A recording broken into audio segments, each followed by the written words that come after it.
This is Philosophy versus Improv, where two sages try to teach each other a thing or two, and maybe you, the audience, get something out of it as well. I'm Mark Linsenmeyer, a philosophy dude who's down for improv. And I'm Bill Arnett, an improv fella curious about philosophy. We have a very special guest today from the independent film world. Director, producer, how would you like to be labeled?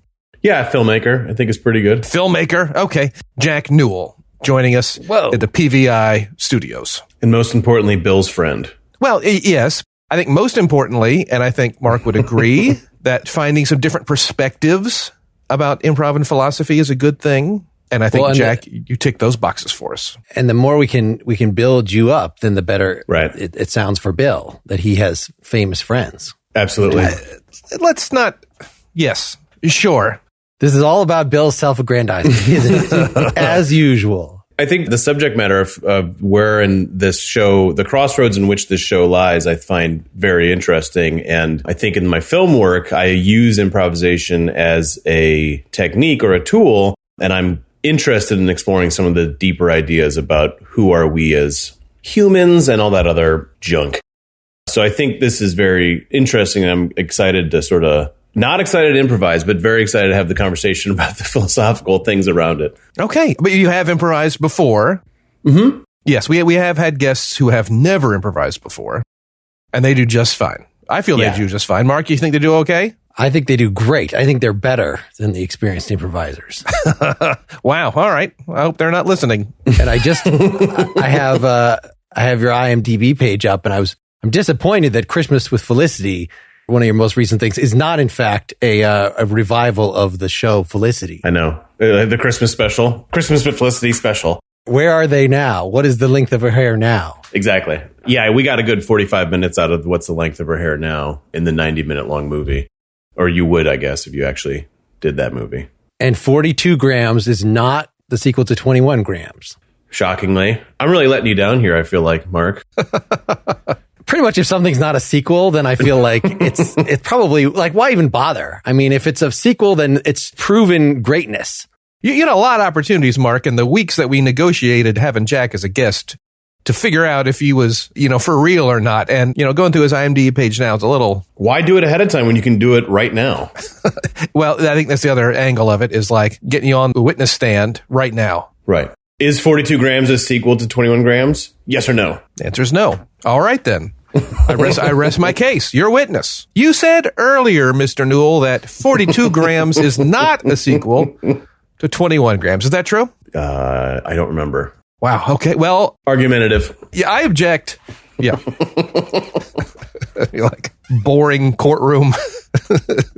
Man, that courtroom was... Those lawyers are really turning it up to 11, but the subject matter was boring. So your various excellences do play into the philosophy theme that I brought to the table, but I don't want to say any more than that. Often when we have a guest, I feel like unless I bring the philosophy out right at the beginning, that it's just going to get lost. I'm not going to be able to talk about it. But this one, I feel is just, I picked a topic that is so easy to bring up in any context that I would love, Bill, for you to start us on an improv journey here. Okay. Here's what we're going to do. I have an improv lesson as well. And this is a very technique-y lesson. They have tacked a little more philosophical, no pun intended, lately, but this is real technique-y, and I'll do it first. But what I need from one of y'all is to private message me with some kind of, could be an occupation, could be a location, could be how you might know somebody. It's a very generic context. And I don't use the word context lightly. And I'm going to do something fun with it. I'm going to see if you all can figure it out.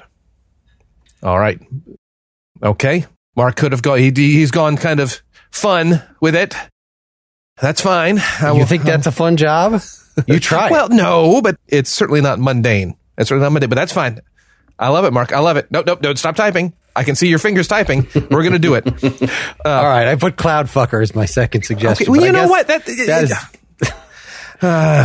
So you can't use that. I said it out loud. All right. I'll go ahead and start this thing and we'll get this thing rolling. I'm sorry, sirs, do you live? Is this your house here? You fellas live here? This building? Yeah, why? Okay, I'm with Streets and Sanitation, and I just wanted to say that when garbage comes out of your can and it lands in the gutter, it clogs up the drain. And you really should pick that up, all right, and just put it in your can. If you notice any trash in the gutter, that would be great, okay? Is it, how do you know it's ours? I mean, well, it's right here. It's right here in front of your house, all right? And my crews come here, and then they say that there was trash clogging the storm drain, all right? You having some kind of bad day? Fine. I am fine. I am fine until I heard about, it's everybody's problem. The rain, it rains everywhere. If you're rich, you're poor, it doesn't matter. It rains everywhere, and that water's got to go somewhere. And that's it. All right. Is this like a parasite kind of situation? Are there people that the storm drains are making their lives? It seems like a pretty minor thing. I'm not sure why you're acting like this. When my grandfather died, okay? In a storm drain? It was not in his, sir. That's the only reason why you'd be reacting like this to a storm drain. Sir, I am trusted by the citizens of this city, elected as the streets and sanitation chairperson. Jack, did you vote for this guy? I think I probably did, but I'm going to do a little bit better research on my voting candidates next time. Did he run unopposed? What did he say? That's the only reason. Are you trying to imply I don't care about streets and sanitation? Clearly I care. Well, voting is for sucks, so I did not vote for you. You don't have, and you certainly don't have our confidence right now, I would say. There or are our trust. 4,916 storm drains in this city. All right. Every single one of them's got a story. Every single one. This one, in fact, if you read it, this storm drain, the grate here, as you can see, was created in a foundry in Columbus, Ohio. It was installed in the late 50s. This is an all-American storm drain. All right. And I think it deserves a little bit more respect than this Capri Sun packet, which to adults drinking Capri Suns, I don't know what that's about. You don't have to make it personal. Well, you made it personal. You made it personal when you allowed a little bit of trash to overflow your can and land into the storm drain. Well, I think this was a really instructive conversation. We really appreciate. What's your name again? I didn't catch your name. Charles Davenport. Hi, Charles. Sorry, I think we got off on the wrong foot. We'll clean up. Thank you. Clean up. Thank you. I do not. I don't think we will. Wow. Jack, you gotta take a firm hand with these people. They're going to come in. They're going to make their demands. The bleeding hearts to try to what they're going to use. Oh, American. This is not American. This is probably some cheap foreign crap. And you're probably some cheap foreign crap. I see the look in your eyes.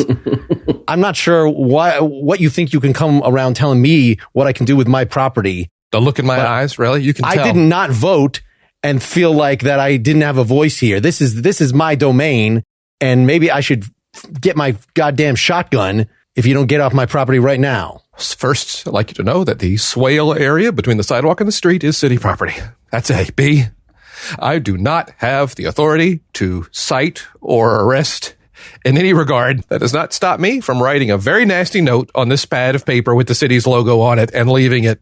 Look, it's okay. We'll clean it up. I'm happy to. I'm happy to. Thank you. Oh, look, a Capri Sun packet that I have dropped right here next to me on the driveway. Are you going to do? Are you distressed by that? You're a big man. You're a big man. Distressed by that? Drinking Capri Suns and dropping them on the driveway. Wow. And I might follow that up with a beer can, not even in the recycling bin, just on the ground. What do you think about that? Kick a man while he's down. All right. I am leaving. And can you just come a little closer and check out this can? Just come onto my property a few inches. No. Above the swale, above the line of the swale. You don't think I'd be so foolish as to do that to you. All right. This is not my first rodeo. All right. Okay. I come onto your property. You deck me. All right. That's what's going to happen. I am leaving the moment I finish this strongly written note on City Hall stationery. All right. Which will, the best I can do short of a citation. All right. And I'm just for the record, while you're filling that out, I complied. You just make sure you're writing it to Mark. Mark is the person who's screwing things up here. Thank you.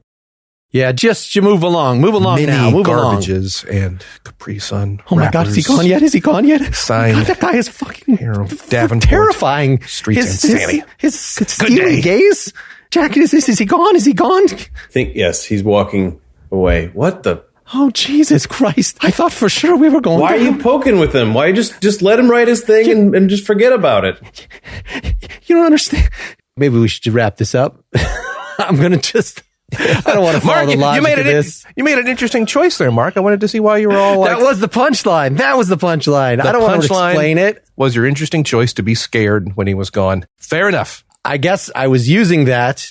It seemed like there was a little battle over excellences. We started talking about Jack's excellence as a director, and but yet people come in with their little standards about sequels or whatnot. And, I think you were making a very good case for yourself as a character, as someone who is very dedicated to his job, very much in that niche, very much cares, very much deserves to be elected.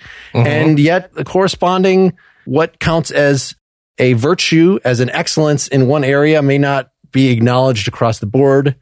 And so I was setting myself up as a certain kind of badass, entirely deceptively, apparently, as the end revealed itself. So I want to just throw this out. Talk more about the improv, though, before I distract us too much. I wrote down 3 behaviors when someone gave me on the little chat thing, one of the contexts. I picked the behavior that I felt did not belong. And I can't say all of them because we might use them again, but I was easy cry. Street sweeper who's an easy cry. The idea is that we can generate, I won't say absurdity in the broadest sense of the word, by taking a behavior and putting it where it doesn't belong, or having a situation and deciding what behavior doesn't fit. Now, it might be very easy to knee-jerky say, kleptomaniac bank teller, when it's own little built-in joke. But you don't need to do that. That's too clever by half. The trick with this, and you'll get a chance to do it, Mark, and if we have time, or if Jack's interested, he can do it as well, but to take a behavior and put it where it doesn't belong, and we can generate some tension or absurdity.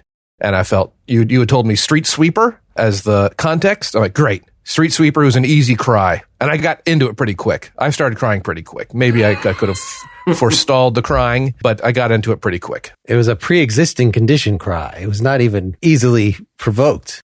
Yeah, perhaps I was just first scene of the day.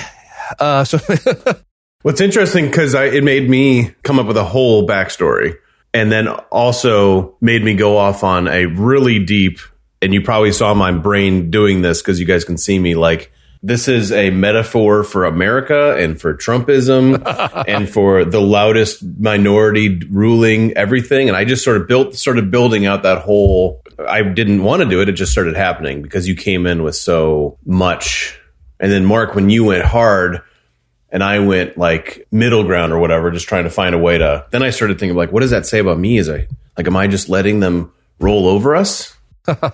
Yeah. That was interesting. No, I think when improv's really doing well, those kinds of things happen. We start seeing more. We start seeing a picture. We start, seeing this environment, and we can't help but wonder what backstories are and what's happening around those moments. When it's tepid, we're just simply kind of confused and aren't sure what to think of it, aren't sure what to make of it. What am I hearing? What am I seeing? So in your backstory that you were creating, I mean, was I immediately rolling over that, violating that by reacting? I was just trying to present a contrast to your accommodation so that there would be a reason for there to be 3 of us in the scene instead of just 2. No, I thought it was excellent. I think the more point of views that get defined as early as possible probably allows for everyone else, if it's a 3-person scene, to become defined. I mean, isn't that the extension of a strong initiation? Bill came in strong, which then forces someone else to match the strongness. Well, and again, I think you even said strong initiations, points of view. Well, what is a point of view? What is a strong initiation? And I think how do I feel about what's going on right now? That's it. If we know everyone feels about this moment, that's how we really get inside what these characters are. And a character isn't a biography. It's not a IMDb page. The character is how they feel about this moment. And that tells us a lot about who they are. And you guys, very quickly, it wasn't like a dispassionate conversation with the Streets and Sandy guy. It was, whoa, what are you doing here? Or like, oh my gosh, I never, don't think I would ever do that. You had an opinion and a feeling about what was going on. And that tells us more about you than any biographical thumbnail ever could. Yeah, I enjoyed it. If you were directing us, Jack, bring in your director's hat. Or is that even relevant here as a participant? Do you have to be outside of the... I've listened to some of the shows, and I think you're generally talking about improvisation as an art form unto itself, I would say. Would that be accurate, Bill and Mark? Mm-hmm. Yeah. Sure. But that's something we're exploring. That's one of the things I want to, have more like regular actors and, to what extent, because I often think like as a songwriter, of course, a lot of people improvise, or completely improvised musicians, but being a songwriter is just improvising as you're writing it down. Like you're always inventing is improvising. So it's just a matter of like, how much do you then second guess yourself, which I guess the director, you're in a position often, depending on what your directing style is, to sort of rethink everything and make everybody do 10 versions of everything. But often there are very improvisational directors. Absolutely. And I think when you're talking about music writing or songwriting, I go to something that a really smart improv guy I know named Bill Arnett once said. That can you hook us up with him? I'd like to get a smart person like that on the show. Yeah, if you could get him on the show, I don't know, the sky's the limit. But speaking about it, and I'm going to butcher it, Bill, so if I do, but the idea that even improv, a lot of the time, I think there's a misconception that it's created from zero and nothing's ever been like it before and nothing will ever be like it again. That's part of the like cool. But I think Bill, you brought up this idea once of like jazz standards, where it's like, there are songs that are jazz standards, and every single time that they're going to play Surrey with a Fringe on Top, like it's still Surrey with a Fringe on Top, but they're going to play it their own way.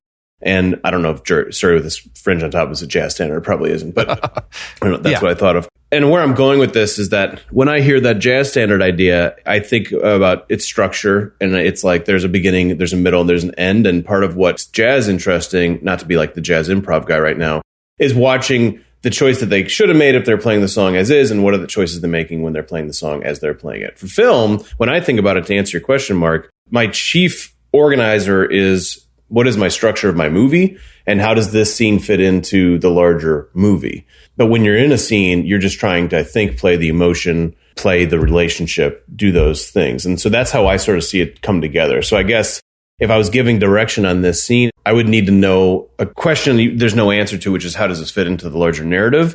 And what do we need to have happen from a character or plot standpoint to further that? Because that's just the nature of the cinematic medium that sort of exists, of things that need to happen in movies. We don't know who the star of that scene is, who the star of the movie is. If this is scene one, am I the star, or is one of y'all the star? You know, who's the... Maybe it's an interlocking This Is Us continuous elaboration perhaps of our separate lives and how we meet time and again over a period of years. Right. And so I think I've always been interested in trying to make a movie like that, where it's like you just get together and improvise some stuff and then go and edit it and then come back like 2 years later and keep editing it. And because one of the things that happens in improv, it's the same thing that happens in written films, is that time jumps are just sort of inherent in the language of these mediums. And we could just time jump on stage, you know, but in film it's sort of difficult, or documentary it's sort of difficult. The other thing that happens a lot is that people get overly focused in the writing side of things about furthering the narrative. So if the next scene that was going to exist is we need to all then meet at the city hall and it's escalated, let's say, or I don't even know. It doesn't even necessarily matter what the next scene is. Sometimes people get overly focused on this scene setting up that scene, and I think that's the wrong move. The next scene could be, we're going to all meet at a birthday party. What if that's the next scene? We're actually all related.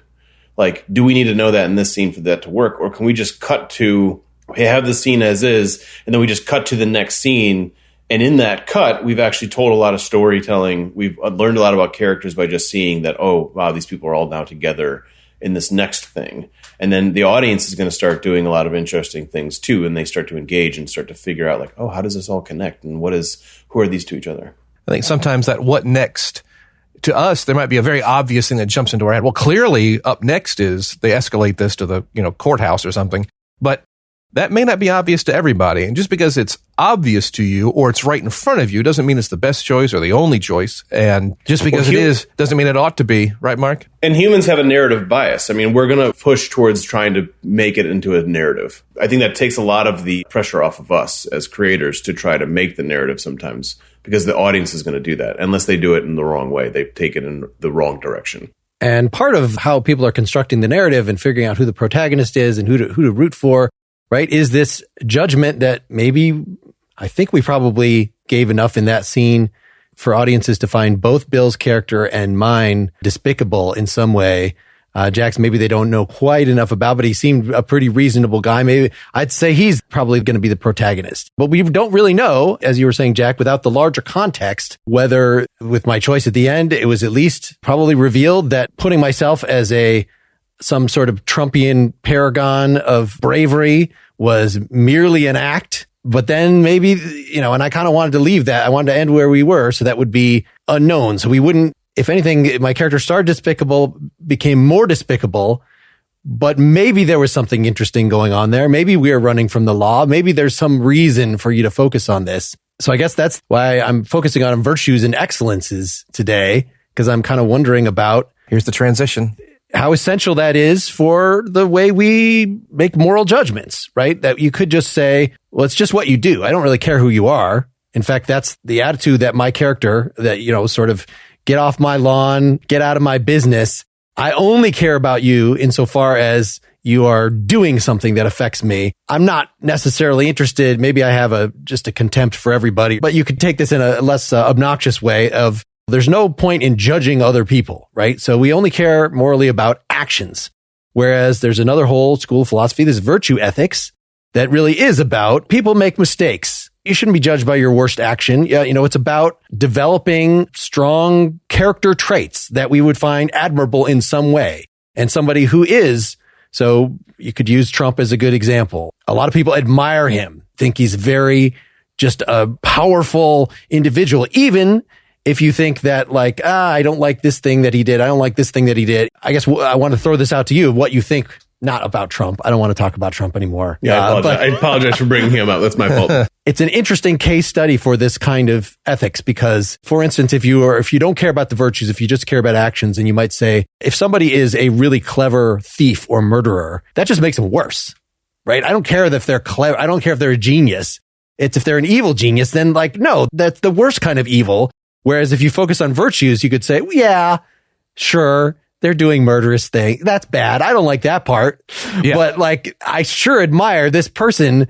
I admire Bill's character throwing him his all into being the best street sweeper he can be, even though I think the result might be, some sniveling and annoying characteristics. Is it that was a really cunning criminal? And their plan was, so intricate. And I can appreciate the clockwork of this plan to rob a bank or rob a bunch of old people. Is that what you're saying? And some people say, no, that just makes them worse. We shouldn't respect this criminal for this devious, cunning plan. Is being cunning, do we want to consider these virtues in any sense in themselves? Or do you need the larger context of the scope of their life? Since you brought up thievery, it's like the trope of the honorable thief that happens in films a lot. And I think they make them honorable because of that. I think they would argue that the honorableness is what is going to transcend. And then the thieving part is some sort of almost act of rebellion or some sort of there's a social reason why they're doing it, whether they're poor or the health insurance, ran out and fucked the health insurance companies. I mean, that's sort of what they do. There's a film, Hell or High Water, where they lost all their money and the bank is going to take it back. So they start robbing and they try to make it in a way where it's they're robbers, but they're doing it in a rigged system sort of thing. And so that doesn't answer what we think, but I think there is a trope that exists. Yeah. The anti-hero. Clearly respond to. Yeah. Which would be your anti-hero. Han Solo. Well, and I guess that's what I'm kind of focusing on, that even if you don't have a justification for that what they're doing really is bad, Breaking Bad or whatever your favorite anti-hero show is, the reason that we find them compelling to watch, I think, is arguably because there's some virtue, there's something that is cool and impressive about them that if they just had that but didn't do the murdering, or whatever the thing is, you would still admire that thing. And it's that sort of admiration that maybe is at the core of how we relate to each other on a judgmental or moral or something basis, as opposed to just, have you been obeying the laws today? When you put it like that, I think the answer kind of has to come down to, I'm just going to say this in back, I'm going to be able to unsay this later, but it just comes down to, it doesn't necessarily matter what's happening in your heart. Actions trump it. No pun intended. 51% of the vote has to come down to actions. Because I think also on the flip side of it is you can think terrible things and maybe your morals and your ethics are all out of balance, or your morals are out of balance, but you're acting ethically. And part of, I think, what happens is when you start to engage with other people, that's where sort of the rubber meets the road, I think. Yeah.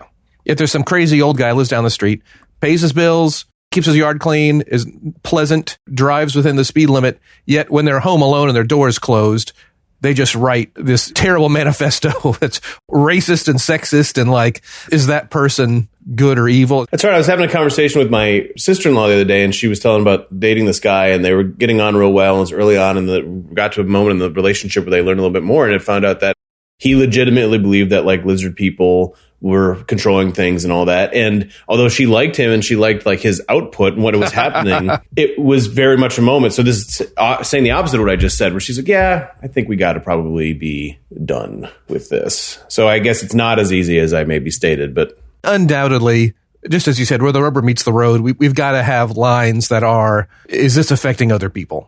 Are your behaviors and actions affecting other people? And we're so interconnected these days, and it's so easy to affect other people these days that perhaps that line is more challenging. I know, Jack, you are also a history buff and will watch documentaries and read biographies and whatnot. Mark, this is, maybe to you, or at least let us know if this is in the ballpark, what you're going for. Historical reenactors. Like you got a Civil War reenactor. Is it immoral to want to be a Confederate Civil War reenactor or a German Second World War, reenactor? They've got the talk down. Hey, why do you want to be a Confederate reenactor? I'm sure they've got an answer ready to go, but is there something inappropriate just on the face of it? Because I've just always admired Robert E. Lee. I mean, he's on so many statues. And so that I was hoping, if you had, do you need a Lee for this Saturday's reenactment of the battle of whatever battle you're doing? Yeah, Lee was not here. Lee was not present at Chickamauga. But what if he was? Don't you think he would have helped? He would have been really helpful. I'm sure as a military mind, would have been very helpful. But he was, at this point in history, 400 miles away in Northern Virginia at this time. So I don't think it would be helpful. And my take on Lee is pretty unique. So I have a sidekick. Jack, could you introduce Lee's sidekick character that you would be playing in the reenactment? Yeah, I'm Rutherford B. Jays, not related to Hayes because it's a different last name, just very similar sounding. Okay, who are you two? Honestly, this was organized by the Confederate reenactors of Georgia, and I know everyone in the club, and I just haven't recognized you two before. We've been doing this internationally at this point, I think. We did a Civil War reenactment at Gettysburg in Mexico last year that was very well received. Yeah, Venezuela, they're really into so many American Civil War buffs in Venezuela. You're really surprised. We did Bull Run 1 and 2 in Venezuela and standing ovations. So that's who we are. And we did also the Lincoln Douglas debates, but we made them the Lee Jays debates. But we sort of said the same thing that, Michael Douglas and Andrew Lincoln said in those famous debates. Yeah. Okay. I kind of want to call BS on that. I really do. Again, Lee wasn't here. Lee was not here. That's actually not proven. He wrote a letter from that location you were saying 2 days before the battle, and then the same location 1 day after the battle. You cannot actually say with confidence that he was not here. He could have ridden his horse here. I've got some bad news for you. You like playing Lee and Lee's aide-de-camp? Rutherford B. Jays. We have a whole thing where we pretend one of the soldiers is the top of a burning house. And then we have a thing for them to jump in. It's kind of like one of those trampoline things. Like a clown, clown firefighters. That's what you're talking about. I don't know why you degrade it that way. We're talking about a real historical reenactment of the kind of thing that would happen. You don't think houses were on fire during Civil War battles? All the time. The South was decimated. Yeah. Sherman's March to the Ocean. Have you ever heard of it? Yeah. Well, again, as someone who was born and raised in Georgia, I have many forefathers who fought in the Civil War on the side of the Confederacy. And you mentioned the Battle of Bull Run earlier. That was the Union name for the battle. The Confederates referred to it as the Battle of Manassas. Well, obviously, First and Second Manassas. I was trying to speak your language. I was trying to come down to you, use words and nomenclature that you would respond to. I would respond. Yeah. Because the victors create the language. Yeah. That's why everybody knows it as Battle of Bull Run and not Manassas. But we don't consider, this is the twist, is that you would consider Bull Run because they're the victors.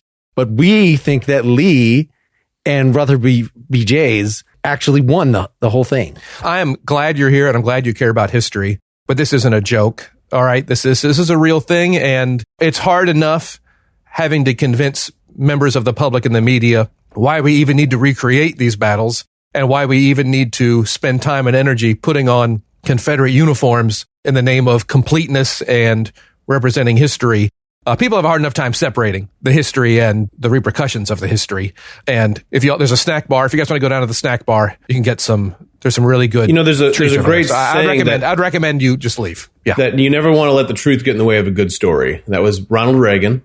And I don't know why you'd want to hold the people back from experiencing the undisputed value add that me and my friend here would bring to your show by including Robert E. Lee and Rutherford B. Jays into today's reenactment of Chickamauga, because we bring one hell of a show. Are you going to drive a tiny little car, jump out of a tiny little car? Is that going to happen as well? I mean, I'm not going to tell you. I mean, part of it is you laughed and grinned. It's clearly you have a tiny car. Clearly they didn't have cars back then. I mean, it's a tiny little carriage. It's a small carriage. Yeah, a tiny little pony-drawn carriage. So Rutherford B. Jays is actually from 1869. So yes, he is 4 years in the future or 5 years in the future, but they still hadn't invented cars yet. They had invented breakdancing, which is why so much of our act involves breakdancing. Wow. Okay. We're very, very good. Just like Rutherford E. Lee was. So good. Robert E. Lee and Rutherford. Both of those guys. All right. Why? I'll put the question to you guys. Why should the general public take a moment to suspend their moral outrage at the Confederate States of America and the stance they took on slavery? Why should they put that to the side to be able to witness this historical reenactment? Because if we include you, all right, you're going to be asked questions by the media. Okay. That's going to happen. All right.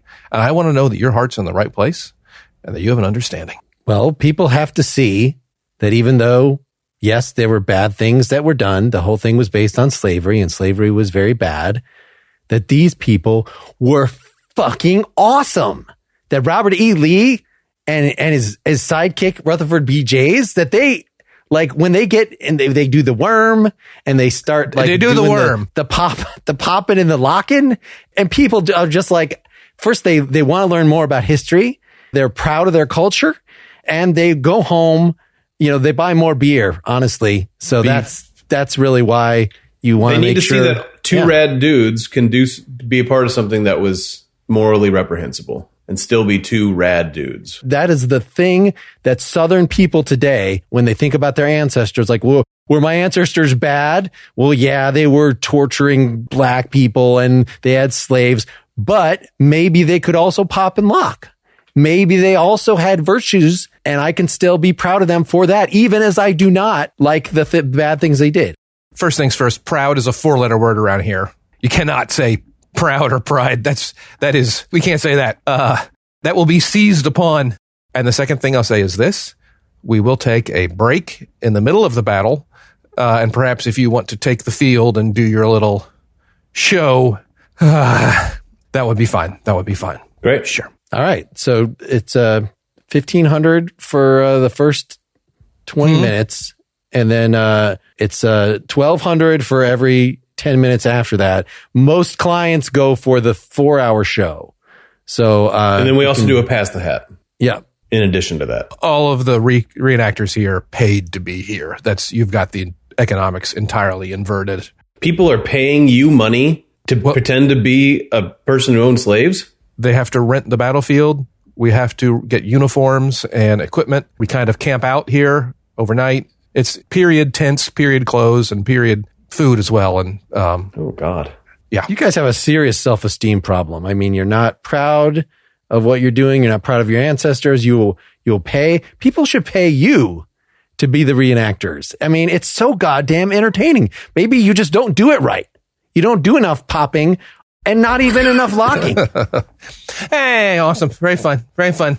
I was going to say, as that was going on, I think even the people who are involved in those things, involved in reenactments and things, they get it. I think some people can't have an unhealthy fascination with taboo thing, with serial killers, with torture, with that. And I think that unhealthy fascination can extend to Nazis, can extend to some horrible, and I'm not saying unhealthy like they should be imprisoned, but it's like we need to just be careful, if that makes sense.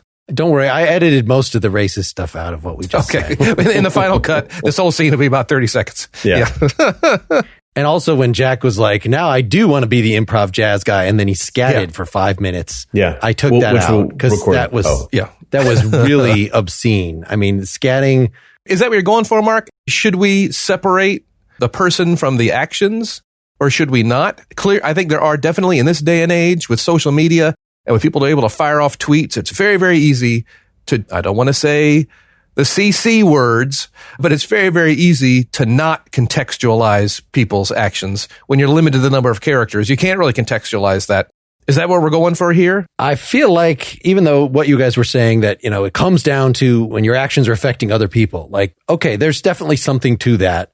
But if you say that's what morality or normativity, what do we admire in other people? What do we aspire to be? All the kind of shoulds that go into our lives. If it all comes down to that makes it very one-dimensional and boring. Just like, are you being a good neighbor? Meaning, do you not have loud parties and not get in anybody's way?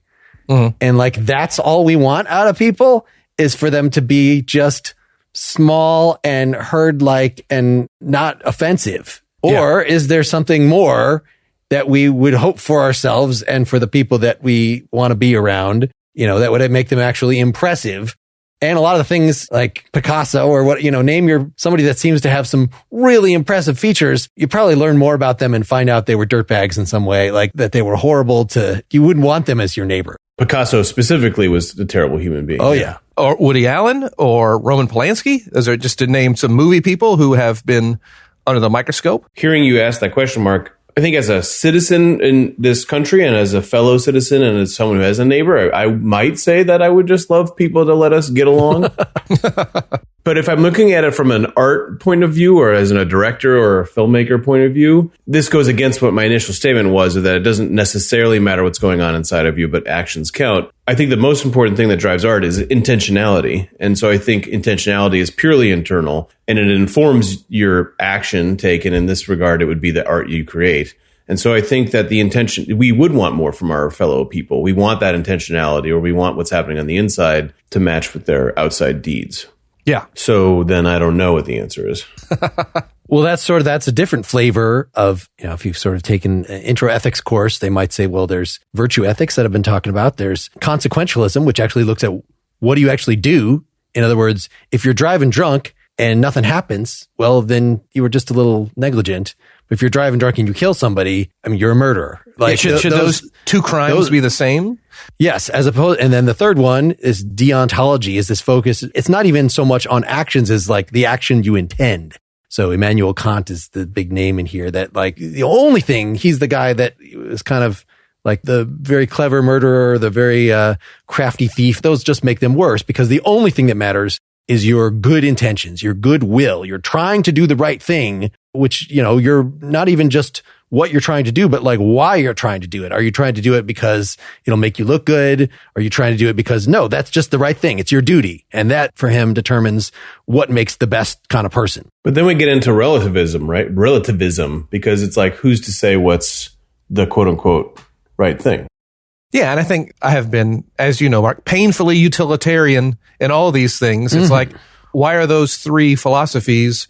Why can't they coexist to a degree? Why can't it be a bit of a Venn diagram? Yeah, they're really just three different starting points, three different approaches. Because, even if you only care about whether people have good intentions, there are certain virtues that they could have that, their strength of character, that actually give them the power to have good intentions. And yes, the relativism thing complicates things a lot. I think virtue ethics is maybe the position among those three that's most comfortable with there being multiple ways to be awesome or to be really fucked up. That there are people that, just like in our first scene where Bill's character was just, right on, exactly giving his utmost to be the best kind of street sweeper or caring about his job that he could be.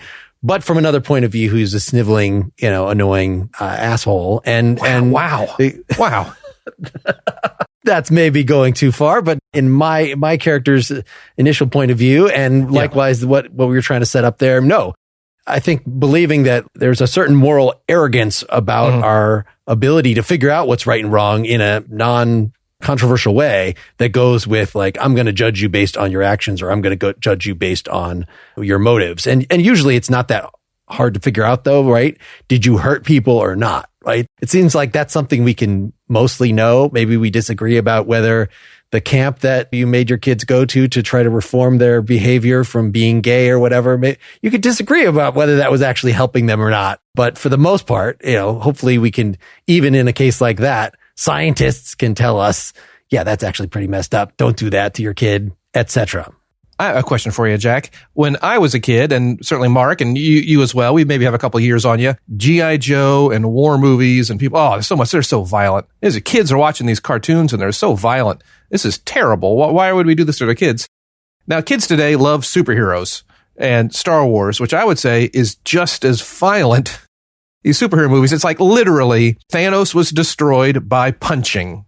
I mean, that's all these superheroes, they have to... He was destroyed by clicking. I'm just saying it's like they have to resort to violence. And in fact, superheroes come to that conclusion very quickly. And in fact, it is the people who wish to negotiate who are seen as the weenies in so many of those movies. Should we have just stayed with war movies? What would be a really interesting bad guy in the MCU would be like the negotiator. And he doesn't want to fight. He just wants to talk and try to further his terrible agenda step by step. I think the violence thing in these movies, I know what you're talking about. It feels like it's not what they're actually talking about. I'm going to sidestep the violence question because all of the movies that you just talked about and all the ones that we're referencing, both in our past and our current, are like deeply moral. Like they are from the Bible sort of level lessons of like what's good, what's bad. They're hyper simple. Even the ones that claim to be complicated or get into black and white are not. They're hyper simple and they're deeply moralistic. And so the violence comes out of it it's an action movie and it's a visual medium. And like, what else? You can talk the guy down. Like no one wants to watch that. That's not the language of cinema. And so I think, I've been really getting into Westerns more. And the more I watch Westerns, the more I think that all of these Avengers movies are just Westerns. They've moved them and everyone's like, oh, the Western's dead. And it's like, I don't think so. The Western's now Endgame. It's like the shootout at the OK Corral or whatever. It's like, It's the same thing. They're green skin and blue skin and they come from space, but they're structured the exact same. Yeah, there is good, there is evil. Evil is always evil, good is always good. It is okay for good to punch evil as long as we are comfortable that good is good and evil is evil, and the outcome will be positive.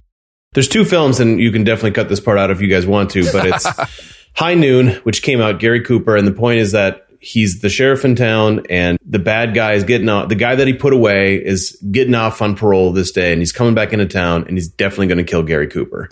That's the storyline. And basically the whole movie, every 10 minutes, they're cutting back to the clock. That's a famous thing. And that's just waiting for high noon. And the movie is about Gary Cooper going around town and trying to get people to help him. Let's bring law and order. And everyone's like, this guy's bad and he's got too much power and money and like you're whatever. And no one helps him. There's the shootout at the end. And actually, it's terrible because I'm going to forget the name of it. But John Wayne saw this movie and was like, this is awful. Interesting. Because it has some kind of relative morality, some kind of subjective morality. And he was like, the movie I think we should make is the movie where the same plot happens, but he goes around and everyone comes on his side and decides to help him out. And that's what they made. And I can't remember if it's Red River or if it's Rio Bravo. It's Rio Bravo. Sure. And it's just an interesting. So you could take essentially the same setup and just two wildly different things, but it's watching how people engage with their larger society and watching people and like the idea that people would turn away and not stand up to the bad guy because they're scared of the repercussions. That was a bridge too far, which John Wayne might also be in. A bridge too far for him. And so they ended up making Rio Bravo, which is this movie that's sort of a rah-rah, we all fight together, which is maybe true or false. Yeah. Those could be the two moralities or two ways of seeing morality that perhaps, Mark, can you tie those together? Land this plane for us, Mark. Yeah. I was thinking how, the initial question of if they're good guys and bad guys, sort of as a corollary to virtue ethics being comfortable with there being multiple possible ways to be awesome, a certain relativism or at least lack of arrogance, humility regarding knowing what the good is just to say that guy's good because he's our guy.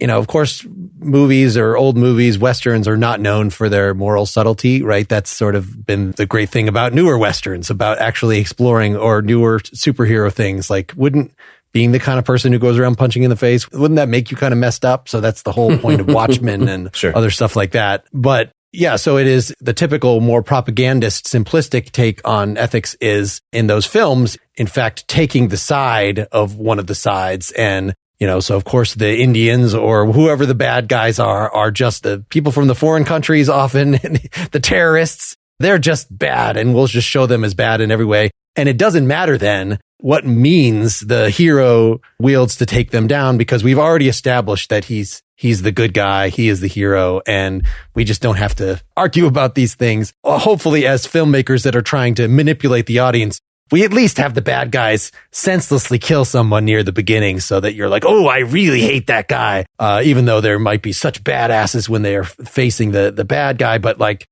help a little child or something toward the beginning. So you can see, oh, actually, I don't have to feel conflicted about this. The hero is not merely the person of my ethnic group that has been designated as hero in the story, but they really are morally superior.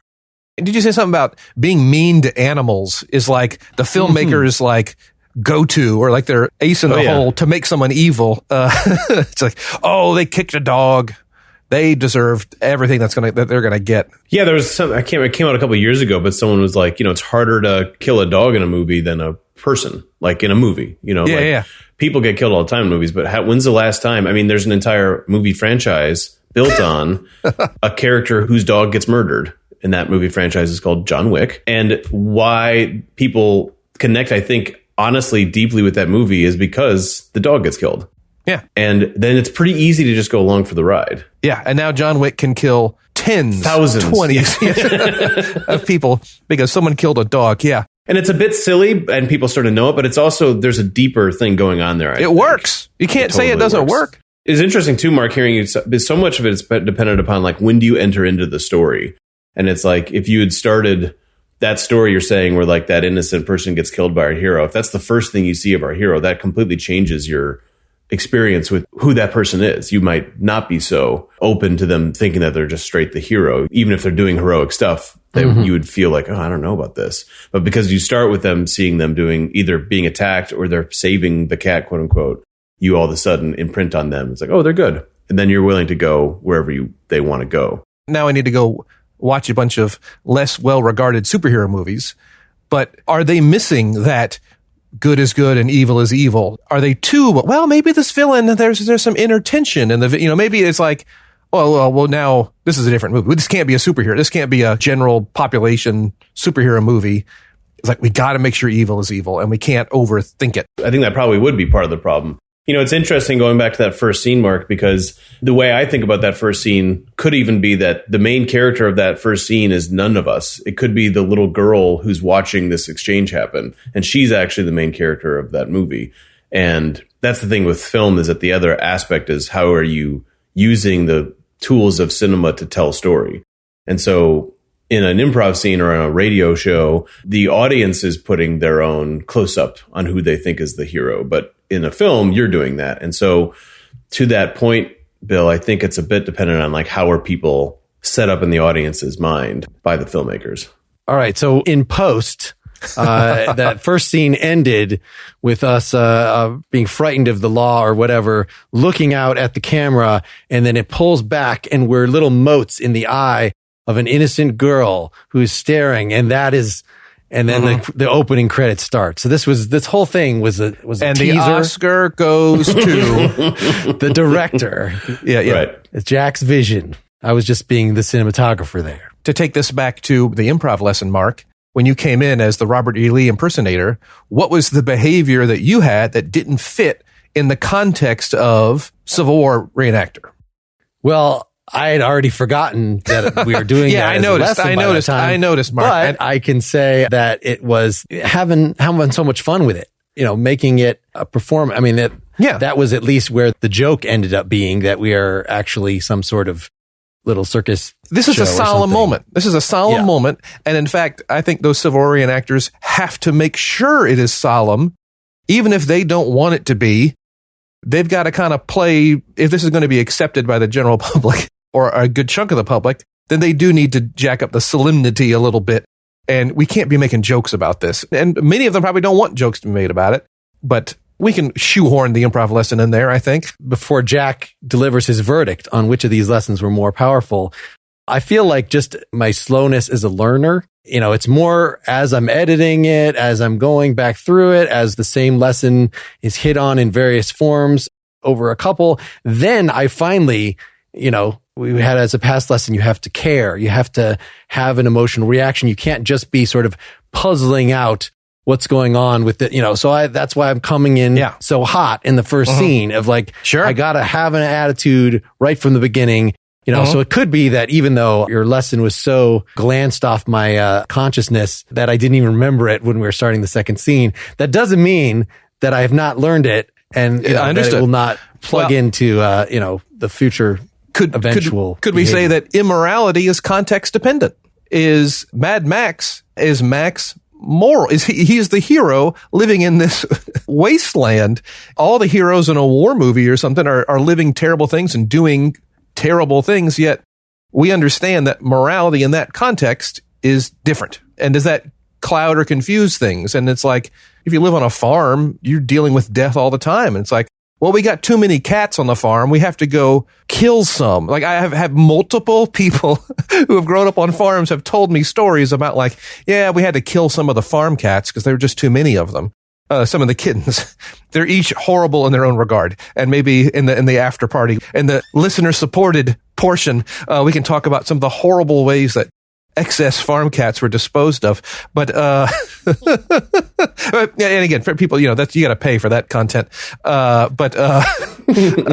Is that true? Could we even say it's like, you're talking about the relativism and thing. I mean, isn't that the heart of relativism is like, what world is this that we're talking about? And what are the rules of what's the context of this world? For something to be out of place, we have to know the context. Right. Relativism is a complicated enough. It's in the eye of the beholder is kind of what you're sure. As opposed to merely context, which it just means that your standard, while it could be an absolute standard, has a lot of circumstances that like, okay, well, in their circumstances, if you're starving, it's okay to do this. And but now that I've given you those if-thens, I believe it all absolutely and is not dependent on the eye of the beholder. So that's related to relativism. But just as far as you might think that thinking about people's virtues rather than their actions would clear that up because, somebody who is virtuous, who's strong of character, who will, in any situation, whatever, if they're in a Mad Max world, they'll do great in that. They'll survive and, eat all the eyeballs or whatever you're supposed to do in the Mad Max world. But in the nice civilized world, they'll also be able to adapt to that and use good judgment. So wisdom sort of is the primary virtue. They don't want to eat eyeballs. They don't want to do those things and they don't want to, but they have to. And we trust that if they were to come to society that they would stop. That's what you're saying? That's at least an idea. However, you could also say that this whole, what we've been talking about as the relativism built into recognition of relativism that's built into virtue ethics means that there could just be some people that their constitutions are such that they would be counted as virtuous in this kind of environment, but not in that one. So if you're just a hard ass who likes to eat eyeballs, then you actually would be virtuous in that crazy world. Whereas now we want to lock you up. So I guess it kind of cuts both ways.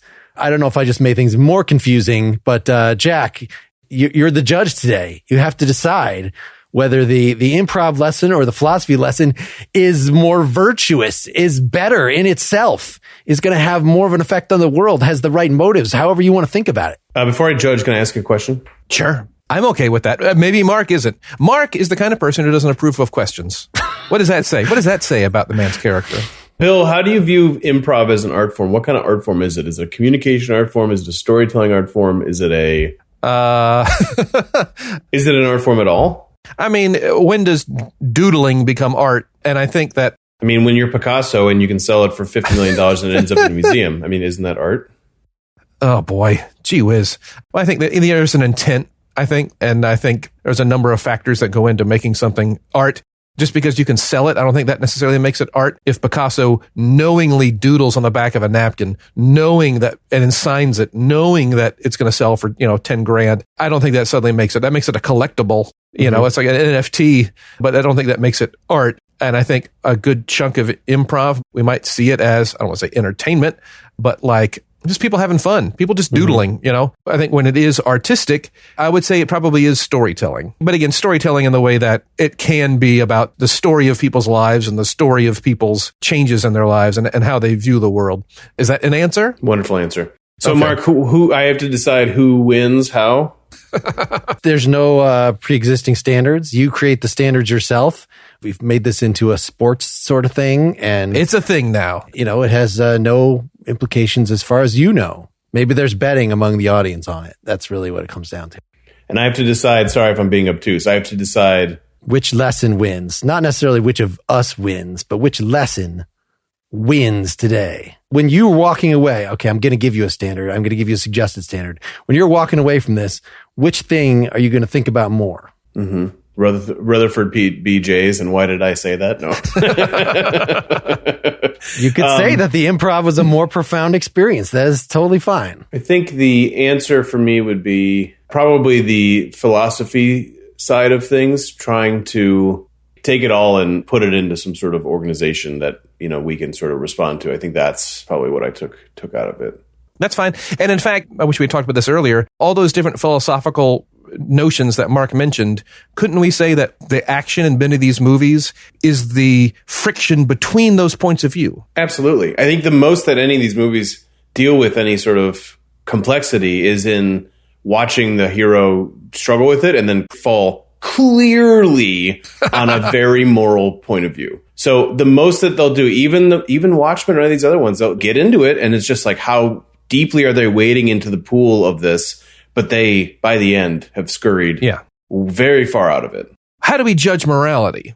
Because if we take this point of view, well, then our actions are immoral. But if we take this point of view, then our actions are immoral, if that makes sense. Yeah. I just think about some of the more modern superhero movies, as Mark mentioned. They give, I won't say lip service, but they give time to perhaps both ways of thinking about this problem. And it's more about like, well, which method of thinking do you buy into? And that will tell us what moral is. But there's also an acknowledgement of like, yeah, it was kind of a bit of a coin flip there, wasn't it? Or like, yeah, we broke some eggs that time. Well, two things. That one is, I think, you know, the enduring people like Darth Vader a lot more than they like Luke Skywalker, and like, or the bad guys. Like, bad guys almost always are more remembered and more popular and all that stuff. And that's interesting in and of itself, because I think it allows you to sort of get into that a little bit more.